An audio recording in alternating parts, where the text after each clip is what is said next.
시청자 Q&A:*융 심리학 질문에 답하다. 안녕하세요. 소중한 여러분. 깊은 성찰과 진정한 성장의 공간에 다시 오신 것을 환영합니다. 오늘 영상이 특별히 기대되는 이유는 몇 달 동안 고대해왔던 일이기 때문입니다. 바로 칼융의 심리학과 그것이 우리 자신을 이해하는 방식을 어떻게 변화시키는지에 대한 여러분의 진심 어린 질문들에 답해드리는 시간입니다. 지난 몇 주 동안 여러분께서 수백 개의 질문을 보내주셨는데 솔직히 말씀드리면 그 질문들을 읽으면서 깊은 감동을 받았습니다. 무의식에 대한 여러분의 호기심, 자기 수용에 대한 고민, 숨겨진 자신의 모습을 이해하고 싶어하는 마음, 이 모든 것이 지금 우리 집단 의식에서 일어나고 있는 깊은 변화를 보여줍니다. 우리는 진정한 치유와 성장이 표면적인 해결책을 넘어 더 깊은 곳으로 들어가야 한다는 현실을 깨달아가고 있습니다. 오늘은 여러분의 메시지에서 가장 자주 보이는 주제들을 대표하는 5개의 질문을 선택했습니다. 이것들은 단순한 지적 호기심이 아닙니다. 융의 지혜가 가장 아름다운 방식으로 밝혀줄 수 있는 진짜 인간의 고민들입니다. 이 특정한 질문을 하신 분이든 비슷한 내적 갈등으로 씨름하고 계신 분이든 여러분의 마음에 직접 말을 걸어주는 무언가를 여기서 찾으실 수 있을 거라 믿습니다. 융은 이런 말을 했습니다. 다른 사람들에게서 우리를 짜증나게 하는 모든 것은 우리 자신을 이해하는 데 도움이 될 수 있다. 이 말 한마디만으로도 변화의 씨앗이 담겨 있습니다. 오늘은 이것과 다른 깊은 통찰들이 어떻게 여러분과 자신, 그리고 인생과의 관계를 혁신적으로 바꿀 수 있는지 탐구해 보겠습니다. 그러니 일기장을 준비하시고 편안히 앉으셔서 함께 이 질문들을 깊이 들여다보겠습니다. 결국 여러분이 찾고 계신 답은 단순히 융의 이론을 이해하는 것이 아니라 여러분 자신이라는 존재의 놀라운 복잡성을 이해하는 것이기 때문입니다. 질문 1. 그림자 자아 이해하기. 첫 번째 질문은 사라 씨가 보내주신 것입니다. 특정한 사람들이나 상황에서 계속 감정이 격해지는 저 자신을 발견하게 되는데 제가 그렇게 반응하는 모습이 정말 싫어요. 융의 그림자 개념에 대해 들어본 적은 있지만 그것이 무엇을 의미하는지 어떻게 다뤄야 하는지 잘 모르겠어요. 이런 패턴을 실제로 바꾸는데 도움이 되는 방식으로 설명해 주실 수 있나요? 사라 씨, 정말 의미 있는 질문이네요. 이런 감정적 반응을 인식하신 것 자체가 이미 자유를 향한 첫걸음이라는 점을 알아주셨으면 합니다. 융은 그림자를 우리가 거부하거나 부인하거나 자신으로부터 숨겨온 성격의 일부라고 설명했습니다. 그것은 본질적으로 악하거나 나쁜 것이 아닙니다. 단지 우리가 받아들일 수 없다고 여겨온 자신의 모습들일 뿐이죠. 보통 가족이나 사회에서 좋은 것, 또는 받아들여질 만한 것으로 배워온 것들을 기준으로 말입니다. 여기서 흥미로운 점은 이것입니다. 누군가에게 감정적으로 격해질 때 여러분은 종종 그들에게 투영된 자신의 그림자와 마주하고 있는 것입니다. 누군가의 관심 끌기 행동이 짜증나신다면 그것은 인정받고 싶은 여러분 자신의 욕구를 반영하는 것일 수 있습니다. 누군가의 화가 답답하게 느껴진다면 그것은 여러분이 자신에게 허용하지 않았던 분노를 보여주는 것일 수 있습니다. 융은 우리가 인정하지 않는 것은 치유할 수 없다고 믿었습니다. 그래서 그림자 작업의 첫 번째 단계는 자신의 감정적 반응을 판단하는 대신 호기심을 갖는 것입니다. 그 익숙한 짜증이 올라올 때 잠시 멈추고 자신에게 물어보세요. 이 사람에게서 보는 어떤 특성이 나에게도 있을 수 있을까? 이것은 자책이나 수치심에 관한 것이 아닙니다. 여러분이 소외시켜온 자신의 일부를 되찾는 것입니다. 이번 주에 한 가지 시도해 보시기 바랍니다. 누군가에게 강한 반응을 보이는 자신을 발견하면 여러분을 괴롭히는 그 특정한 특성을 적어보세요. 그 다음 자비로운 마음으로 이 특성이 여러분 안에 어떻게 존재할 수 있는지 탐구해 보세요. 다르게 표현될 수도 있고 억압되어 있을 수도 있지만 분명히 있습니다. 목표는 그 특성을 건강하지 않은 방식으로 발현하는 것이 아니라 의식적으로 통합하는 것입니다. 기억하세요. 융은 그림자에 우리가 인식하는 부정적인 특성뿐만 아니라 실현되지 않은 잠재력도 포함되어 있다고 가르쳤습니다. 때로는 우리가 용기 내어 표현하고 싶었던 특성들, 그들의 자신감, 창의성, 진정성을 구현하는 사람들에게 감정적으로 반응하기도 합니다. 그림자는 우리가 거부하는 것에 대한 것만이 아니라 우리가 받아들이지 못한 것에 대한 것이기도 합니다. 질문이 꿈과 무의식. 마커스 씨가 이런 질문을 해주셨습니다. 저는 매우 생생한 꿈을 꾸는데 종종 깨어있는 삶보다 더 실제적으로 느껴집니다. 융이 꿈을 무의식으로부터의 메시지라고 말했다는 것은 알고 있지만 어떻게 해석해야 할지 모르겠어요.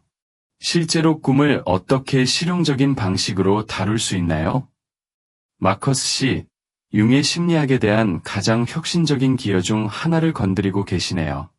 융은 꿈을 무작위적인 신경학적 발화가 아니라 무의식으로부터의 의미 있는 소통으로 봤습니다. 꿈이 주로 억압된 성적 욕망에 관한 것이라고 믿었던 프로이트와 달리 융은 꿈을 정신이 균형을 회복하고 우리를 온전함으로 이끌려는 시도로 이해했습니다. 융은 꿈이 종종 우리의 의식적 태도를 보완한다고 가르쳤습니다. 깨어있는 삶에서 지나치게 이성적이라면 꿈은 매우 감정적이거나 상징적일 수 있습니다. 어려운 결정을 피하고 있다면 꿈은 다른 선택지들을 탐구하는 데 도움이 되는 상황들을 제시할 수 있습니다.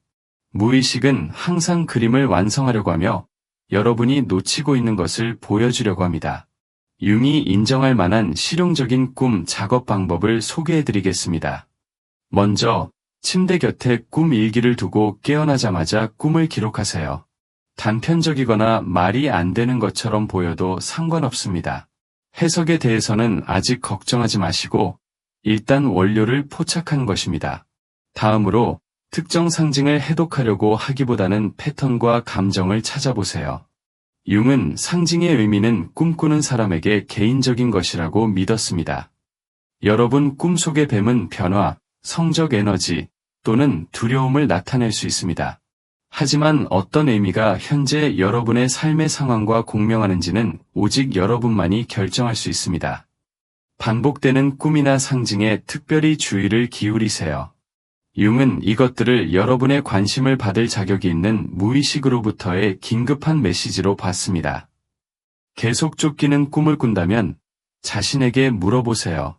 깨어있는 삶에서 무엇으로부터 도망치고 있는가? 특정한 사람에 대한 꿈을 반복적으로 꾼다면 그들이 여러분의 어떤 면을 나타내는 것일 수 있는지 생각해 보세요. 융의 가장 강력한 기법 중 하나는 능동적 상상이라고 불렸습니다. 꿈을 기록한 후 조용히 앉아서 꿈 상태로 다시 들어가도록 허용하세요. 꿈을 계속 진행하거나 꿈속 인물과 대화하는 것을 상상해 보세요. 의식과 무의식 사이의 이런 대화는 놀라운 통찰을 드러낼 수 있습니다. 기억하세요. 융은 꿈이 무섭거나 혼란스러워 보일 때조차도 항상 우리를 도우려고 한다고 믿었습니다. 여러분의 정신은 무한히 지혜롭고 더 큰 온전함과 진정성을 향해 여러분을 이끌기 위해 끊임없이 노력하고 있습니다. 질문 3. 개성화 과정. 엘레나 씨가 이렇게 써주셨습니다. 마치 다른 사람의 인생을 살고 있는 것 같아요. 겉으로는 성공했지만 속은 공허합니다. 융이 개성화에 대해 말한 것을 들어본 적이 있지만 그것이 실제로 무엇을 의미하는지, 이 과정을 어떻게 시작해야 하는지 이해하지 못하겠어요. 어떻게 진정한 자아를 찾을 수 있나요? 엘레나 씨, 여러분의 질문은 융의 평생에 걸친 작업의 핵심을 건드리고 있습니다. 개성화는 여러분이 되어야 한다고 생각하는 사람이나 다른 사람들이 기대하는 사람이 되는 것이 아니라 진정한 자신이 되어가는 과정입니다. 무의식적으로 사는 것에서 완전한 자각과 진정성을 가지고 사는 것으로의 여정입니다. 융은 인생의 전반부는 자연스럽게 적응에 초점을 맞춘다고 믿었습니다. 사회의 규칙을 배우고 자아를 구축하고 외적인 성공을 이루는 것 말입니다. 하지만 종종 중년에 이르러 이런 외적인 성취들이 공허하게 느껴지는 순간이 옵니다. 이것은 실패가 아닙니다. 진정한 자신이 되는 진짜 작업을 시작하라는 초대입니다. 개성화는 용기를 필요로 합니다. 왜냐하면 집단의 기대로부터 자신을 구별하는 것을 의미하기 때문입니다. 성공한 사람들이 원해야 한다고 여겨지는 것들이 여러분의 진정한 본성과 맞지 않을 때 그것들에 대해 아니오라고 말하는 것을 의미합니다. 사회적으로 받아들여지지 않거나 전통적으로 매력적이지 않을 수 있는 자신의 면들을 받아들이는 것을 의미합니다. 이 과정은 솔직한 자기 성찰에서 시작됩니다. 아무도 보지 않을 때 여러분은 누구인가요? 무엇이 여러분을 살아있게 만드나요? 비현실적이거나 불가능해 보였기 때문에 포기했던 꿈들은 무엇인가요? 융은 온전함을 느끼고 싶다면 우리 자신의 이런 잃어버린 부분들을 되찾아야 한다고 가르쳤습니다. 이것은 종종 융이 그림자와의 만남이라고 부른 것을 포함합니다. 여러분이 숨기거나 부인하려고 했던 자신의 부분들과 마주하는 것입니다. 하지만 여러분이 받아들인 모든 역할과 가면 아래에 있는 더 깊고 진정한 자신의 모습인 대문자 S, self를 발견하는 것도 포함합니다. 개성어는 이기적인 것이 아닙니다. 실제로는 여러분이 할 수 있는 가장 관대한 일입니다. 진정하게 살 때 여러분은 다른 사람들에게도 그렇게 할 수 있는 허가를 줍니다. 모든 사람에게 모든 것이 되려고 하는 것을 멈추고 대신 여러분의 독특한 재능을 세상에 내놓는 것입니다. 여러분의 진정한 본성을 존중하는 작은 선택들을 만들어 보세요. 또 다른 네트워킹 행사 대신 자연에서 시간을 보내는 것일 수도 있습니다. 소홀히 했던 창조적 열정을 탐구하는 것일 수도 있습니다. 여러분의 에너지를 소진시키는 사람들과 경계를 설정하는 것일 수도 있습니다. 진정한 각각의 선택은 개성어를 향한 한 걸음입니다. 질문사, 내적 갈등 다루기. 데이비드 씨가 이런 질문을 해주셨습니다. 마치 완전히 다른 것들을 원하는 여러 자아가 있는 것 같아요. 한 부분은 안정과 보장을 원하고 다른 부분은 모험과 위험을 원합니다. 자신의 일부를 잃지 않으면서 이런 내적 갈등을 어떻게 해결할 수 있나요? 데이비드 씨, 융이 인간 경험의 근본적인 것으로 여겼던 무언가를 정확히 짚어내셨네요. 우리 모두는 융이 대립이라고 부른 것들을 포함하고 있습니다. 서로 갈등을 일으키는 것처럼 보이는 성격의 다른 면들 말입니다. 목표는 이런 대립들을 제거하는 것이 아니라 융이 초월 기능이라고 부른 것을 찾는 것입니다. 두 진실을 동시에 보유하는 방식 말입니다. 융은 심리적 건강이 한쪽을 다른 쪽보다 선택하는 것이 아니라 이런 대립하는 힘들을 더 큰 온전함으로 통합하는 것에서 나온다고 믿었습니다. 안정에 대한 여러분의 욕구와 모험에 대한 필요는 적이 아닙니다. 둘 다 서로 다른 목적을 가진 여러분 존재의 유효한 면들입니다. 안정을 갈망하는 여러분의 부분은 실제 위험으로부터 여러분을 보호하고 인생의 안정된 기반을 구축하도록 도와줄 수 있습니다. 모험을 갈망하는 부분은 성장, 새로운 경험, 의식의 확장을 향해 여러분을 부를 수 있습니다. 둘 다 같이 있습니다. 이것을 양자택일의 상황으로 보는 대신 이 부분들이 어떻게 함께 작용할 수 있는지 탐구해 보세요. 여러분의 모험적인 면이 무모한 행동보다는 계산된 위험을 통해 표현될 수 있을 것입니다. 안정을 추구하는 면이 의미 있는 모험을 지지할 만큼 충분한 안정성을 만들어낼 수 있을 것입니다. 융은 대립의 긴장을 유지하기라는 기법을 개발했습니다. 갈등을 급하게 해결하려고 하는 대신 두 감정을 모두 가지고 앉아 있는 것입니다. 안정의 끌림과 모험의 부름을 동시에 느끼는 것입니다. 종종 한쪽을 제거하려고 하는 것을 멈출 때 두 욕구 모두를 존중하는 세 번째 선택이 나타납니다. 이것은 재정적 안정을 제공하면서도 여행과 새로운 경험을 허용하는 직업을 구축하는 것처럼 보일 수 있습니다. 또는 여러분의 인생의 순환을 만드는 것일 수도 있습니다. 안정의 시기 다음에 탐험의 시기가 오는 것 말입니다. 핵심은 한쪽을 다른 쪽을 위해 희생하기보다는 자신의 두 면 모두를 존중하는 것입니다.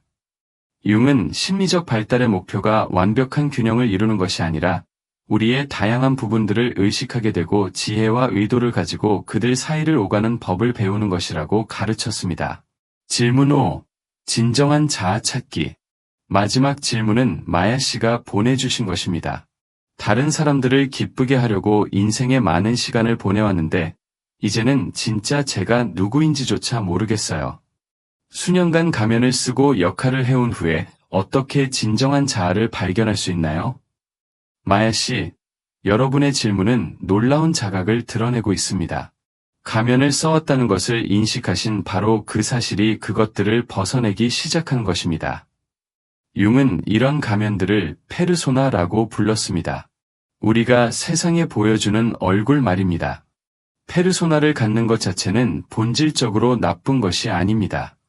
우리 모두는 다른 사회적 상황에 적응해야 합니다. 문제는 우리가 페르소나와 너무 동일시되어 그 아래에 있는 진짜 자신과의 접촉을 잃게 될 때 생깁니다. 융은 진정한 자아됨이 그가 투영의 철회라고 부른 것을 필요로 한다고 가르쳤습니다. 이것은 다른 사람들이 원한다고 생각하는 사람이 되는 무의식적 습관을 멈추고 대신 다른 사람의 기대가 영향을 주지 않을 때 실제로 여러분이 누구인지 발견하는 것을 의미합니다. 가장 살아있고 진정하다고 느끼는 순간들에 주의를 기울이는 것부터 시작하세요. 무엇을 하고 있나요? 누구와 함께 있나요? 어떤 종류의 환경이 여러분의 진정한 본성을 끌어내나요? 이런 순간들은 진정한 자아에 대한 단서들입니다. 또한 가장 지치거나 거짓된다고 느끼는 때도 알아차리세요. 어떤 상황들이 존재하기보다는 연기하고 있다고 느끼게 만드나요? 어떤 관계들이 자신의 중요한 부분들을 억압하도록 요구하나요? 이런 자각은 페르소나가 너무 경직되거나 진정하지 않은 곳을 식별하는 데 도움이 됩니다. 융은 진정성으로 가는 여정에는 다른 사람들을 실망시킬 용기가 필요하다고 믿었습니다. 이것이 잔인하거나 무례하다는 뜻은 아니지만 다른 사람의 기대보다는 자신의 가치와 욕구를 선택한다는 것을 의미합니다. 진정한 자신에게 충실하게 되기 위해 오해받을 의지가 있다는 것을 의미합니다. 작은 진정성의 행동들을 실험해보기 시작하세요. 평소라면 속에만 담아두었을 의견을 표현해보세요. 다른 사람들이 이상하게 여길 수 있는 관심사를 추구해보세요. 누군가를 실망시키더라도 원하지 않는 일에 아니오라고 말해보세요. 진정성의 각각의 작은 행동은 진정한 자신의 더 큰 표현을 위한 능력을 키워줍니다. 기억하세요. 진정한 자아를 찾는 것은 목적지가 아니라 지속적인 과정입니다. 고정되고 영구적인 정체성을 발견하려고 하는 것이 아닙니다. 계속 진화하는 자신의 진실과 역동적인 관계를 맺으며 사는 법을 배우는 것입니다. 오늘 함께한 시간이 끝나가면서 이 대화 동안 여러분 안에서 무엇이 움틀거리고 있었는지 잠시 돌아보는 시간을 가져보세요. 융의 지혜는 지적으로 이해하기 위한 것이 아닙니다. 살아가고 경험하고 여러분 존재의 바로 그 직물 속에 통합하기 위한 것입니다. 오늘 탐구한 각각의 질문은 더 깊은 자기 이해로 들어가는 문을 나타냅니다. 그림자와 함께 작업하든, 꿈을 탐구하든, 개성화에 착수하든, 대립을 통합하든, 진정한 자아를 발견하든, 여러분은 융이 인간 생명의 가장 중요한 작업으로 여겼던 것, 온전함을 향한 여정에 참여하고 있는 것입니다. 융 자신이 인정할 만한 도전을 하나 남겨드리고 싶습니다. 이번 주에는 오늘 대화에서 나온 통찰 하나를 선택해서 여러분의 삶에서 실제로 만들어 보시기 바랍니다. 단순히 그것에 대해 생각만 하지 마시고 구현해 보세요. 그림자와 함께 작업하고 계시다면 자비로운 마음으로 여러분의 감정적 반응을 알아차려 보세요. 꿈을 탐구하고 계시다면 꿈 일기를 시작해 보세요. 진정성을 추구하고 계시다면 여러분의 진정한 본성을 존중하는 선택을 하나 만들어 보세요. 융은 평생의 특권은 자신이 누구인지 되어가는 것이라고 믿었습니다. 되어야 한다고 생각하는 사람이나 다른 사람들이 기대하는 사람이 아니라 모든 장엄한 복잡성과 모순 속에서 실제로 여러분이 누구인지 말입니다. 여러분의 질문들이 중요합니다. 여러분의 여정이 중요합니다. 내면을 들여다보고 성장하려는 여러분의 의지는 생각하시는 것보다 훨씬 더 중요합니다. 왜냐하면 이런 작업을 하면서 여러분은 단순히 자신을 치유하는 것이 아니라 우리 집단 의식의 치유에 기여하고 있기 때문입니다. 오늘의 대화가 여러분에게 울림을 주었다면 아래 댓글에서 융의 개념들에 대한 여러분 자신의 경험을 들려주시기 바랍니다. 통찰, 고민, 돌파구를 나누어 주세요. 진정한 자신이 되는 이 아름답고 도전적인 작업에 헌신하는 사람들의 공동체를 만들어 봅시다. 이 영상이 도움이 되셨다면 좋아요를 누르는 것을 잊지 마시고 깊이와 진정성의 이런 여정을 함께 계속하고 싶으시다면 구독해주세요. 인간 정신의 신비에 대한 앞으로의 탐구를 놓치지 않으시려면 알림벨을 눌러주세요. 다음 시간까지 이것을 기억해주세요. 여러분은 부서져 있지 않고 고쳐질 필요도 없습니다. 여러분은 온전함을 향한 여정에 있는 복잡하고 진화하는 존재입니다. 그 과정을 신뢰하고 여러분의 지혜를 신뢰하고 진정성을 향해 내딛는 모든 걸음이 자신과 세상에 주는 선물이라는 것을 신뢰하세요. 성찰과 성장의 이 신성한 공간에 함께 해주셔서 감사합니다. 다음 영상에서 뵙겠습니다.